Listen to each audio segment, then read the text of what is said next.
this is Rose McDonough, and I am a retired teacher, and it's the end of summer here at our house, and I'm trying to get things in the freezer from the garden. So I have right now some hot peppers that I have stuffed. This is what they look like when they're going to go into my freezer. This is about for a meal with a side dish of pasta, or maybe you want to have it as an appetizer if you have to go somewhere. If so, if I was doing an appetizer, sometimes I try to go a little bit smaller, or I will cut these in half. So the first thing, notice I've got my glove on. I think I'm Michael Jackson. How does that look? Okay, so I'm kidding. I have my glove on because I'm going to be dealing with my hot peppers. I've already gone ahead and washed them. These are a banana pepper. Oh my gosh, are they like the biggest banana peppers you've ever seen? But that's what they were supposed to be when I got them at the farmer's market. So I cut them out, and I like to open them up so that I can get the veins out of the inside. I've left a few of the seeds in here. The reason I have a few seeds in here, I want them to be a little bit spicy. If I didn't, I would take all of those out. I always suggest that you have a glove on, and I'm just going to cut across the top, and I hate wasting, but nonetheless I'm going to just throw this in the mulch anyway. And then I just put my knife in, break them loose. The pepper smell just came out, and sometimes it seems really, really strong. I use my fingers, I put them in, and I give a twist to the inside and break it loose, and I've pulled out most of them. Then I just do that. I take them to the side. This one's fairly large, so I was able to put my fingers down in there and get everything out and not worry about it. And again, I'm going to do the same thing with this one, just the whole thing, slice them. You want to break the ribs loose. That's actually what they're technically called, are the ribs. I'm going to break the ribs loose. Try not to breathe it too much. I have a funny story about it. I made fresh horseradish one time. Didn't think anything of it. I'm grinding it up. That was before I had a food processor. The first time I did it, grinding it up in my blender, and I'm thinking, oh, it's like smoky in there. I wonder if it's done. I opened it up and I went, and my foot involuntarily was hitting the floor until I was able to breathe again. So the next time I did it, I bought a food processor, and I thought, oh, I can do this with the food processor, no problem. You know, they have that cool little thing you put on top of your food processor. I just used my hand, zing, zing, zing, and when I was done, I had a beautiful burn mark on my hand. So yeah, I've learned from experience how to do things, and I'm just going to pull this off. There we go. Put that aside. Next, this is what I do. You do what you want. I'm going to do sweet sausage and hot sausage, or mild sausage and hot sausage. I have a pound of each. Now, this is a whole lot more meat than I need for these. I actually need a few more peppers for them, but I've already gone ahead and done a set, and I have some in my oven ready to go. I'm going to add in a half of a cup of mozzarella cheese. You can add in as much or as little as you want. I also have seen other people, they use cream cheese. I just happen to like the mozzarella cheese. I also want to add in some breadcrumbs. You can do seasoned breadcrumbs, whatever it is that you want. And I really should have taken my glove off because I'm actually going to use it again. So I'm going to put my breadcrumbs in here. If, let's say you were on a keto diet and you wanted, this is a great thing for you to eat, but you don't want the breadcrumbs, you can go ahead and use something like rice cauliflower if you want. All that means is that you're going to get extra vegetables in there. My recipe, it calls for 2 teaspoons. Yeah, I didn't really measure that. It's fine. It's minced garlic that I'm adding. And you can add fresh garlic if you wanted to. The reason I choose this one is I actually wanted the oils to go in there, just a little bit of oils. You have a couple ways that you can mix it. I use my plastic spatula. I don't usually use my rubber scraper with this. Gasp! There's a recipe I don't use my rubber scraper.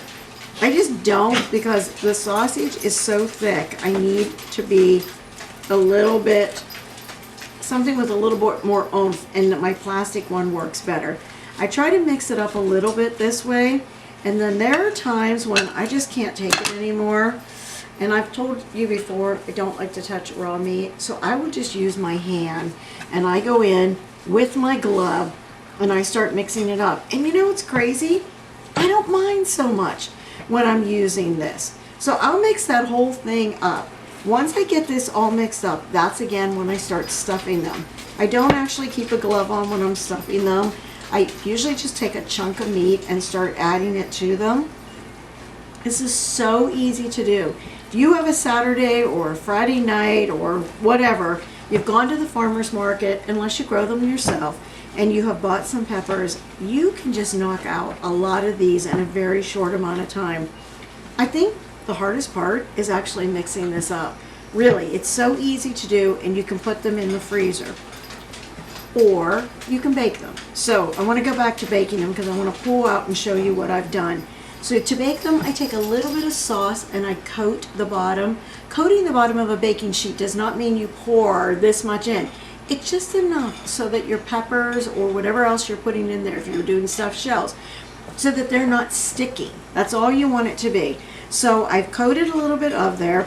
I put the peppers in, and then I put sauce over top of it, and I cover it with aluminum foil, and I make sure it's really tightly covered with the aluminum foil. And I like a hot oven. I've read other people's recipes, 350 degrees. I'm doing 400. It's a hot oven, and I bake them for about 40 minutes if the oven has been preheated.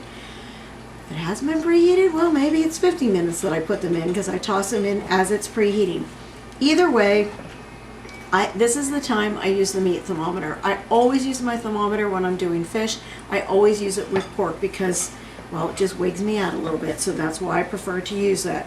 So I'm going to go ahead, once I pull that out, carefully take the aluminum foil off, because guess what's going to come pour it out at you? Yes, steam. It's going to burn you. So be really careful. Kind of pull from the side, keep your fingers away, open it up. Once you've done that, put your meat thermometer in the middle of the meat and see if it's okay. If it's 165, you're ready to go. You can at that time choose to put a little bit more mozzarella cheese on top of it. If you do, it'll melt up nicely very, very quickly. Either way, I generally wait about 5 minutes before I stir anything and before I serve anything. Sorry, not stirring at all. All right, I'm thinking this is pretty good. There's hot sausage or sweet sausage. I've got everything mixed up. I'm just going to give you a sample of how I do this, and then I'm going to go pull the other stuff out of the oven. So I just open this up just a little bit, and I just start stuffing meat inside of it. This is why I like to cut mine, because I can actually get meat all the way down. I'm going to use the other one that's a little bit wider and show you how you would do it if you didn't. I used to stuff these with sauerkraut, and I would do like a pickling with them, and they were delicious. But I find that my family likes these a lot, and I believe the last time I made these, I was told that I could make them every week if I wanted to. It's kind of what Bob always says, whatever I make, he seems to like. Marry a man that likes your cooking, and you never have to cry the rest of your life.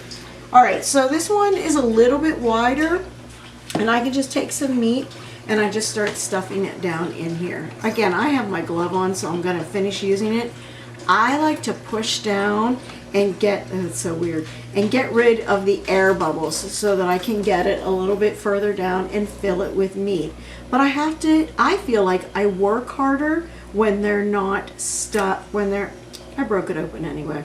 So I feel like I work harder when it's not cut open. And now I can go in, look at that, I was able to get in more meat in there. And that's actually what you want.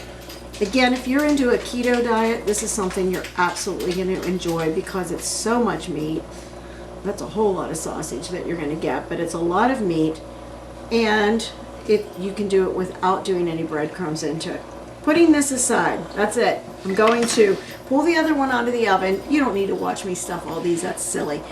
And you see what it looks like if it's ready for the freezer. Single layer. I usually put them on baking sheets just to put them in the freezer. Once they're frozen, then I can lay them in however else that I want them in the freezer. And for heaven's sakes, I've had this happen before that I forget to do this, and I always try to remember. Make sure you mark what it is and the date of it. Otherwise, you have those things in the freezer that a month goes by and you go, oh yeah, don't forget I have that. A year goes by and you go, what's that mystery stuff in the freezer? Or maybe that's just in your refrigerator. I'm not sure.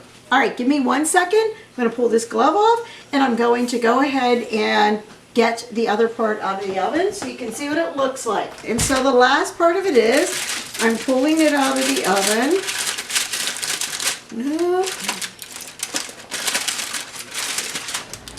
Voila!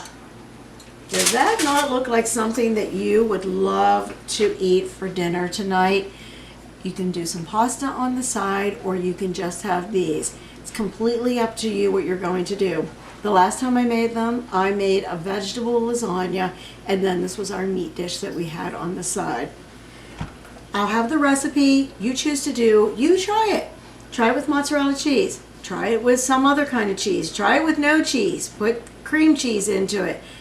I guess you could put cottage cheese into it, or whatever you want. Maybe you only want to use hot sausage. Maybe you don't really like hot sausage. Maybe you want to use a mild sausage. It's completely up to you. That's what I want to do, is give you some recipes that you can start with, change them, and make them yours. So I'd like to thank you for subscribing, those of you who have. And recently I had a jump in my subscription, but I can't figure out who the jump in those people are. So I've got my few that I'm going to pull out. Janet Adams.